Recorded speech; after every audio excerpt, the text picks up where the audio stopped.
Then there were the sudden family emergencies that seemed to happen almost every few weeks.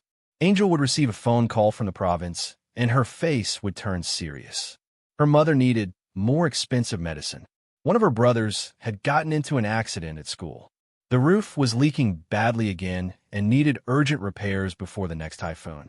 Each time, she would look at you with sad, pleading eyes and ask for financial help. You wanted to be a good partner, so you sent the money. But deep down, you started wondering how these emergencies kept happening so frequently. The biggest red flag came one afternoon when Angel was taking a shower. Her phone lit up on the table, and you accidentally saw the messages. She was still actively messaging several of her old customers from the bar. The conversations weren't extremely explicit, but they were too friendly. Lots of heart emojis, I miss talking to you texts, and inside jokes. When you confronted her about it, she immediately burst into tears and defended herself, saying they were just old friends and she was only being polite so they wouldn't cause trouble. This led to your first real arguments as a couple. The fights were emotional and intense.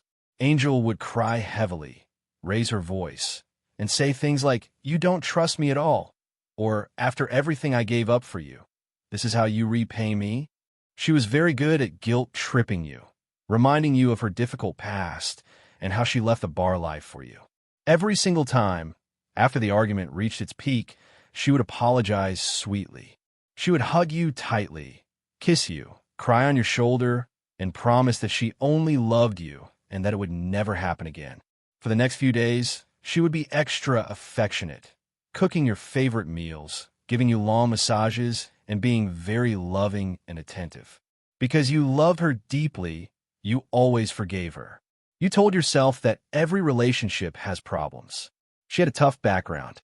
She would try her best. You wanted this to work, so you chose to believe her apologies and move past the issues. But those small cracks were starting to spread.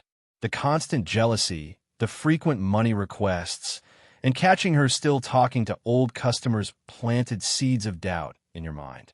Even though the good moments were still beautiful and you still loved her, you couldn't completely ignore the uneasy feeling that was slowly growing inside you.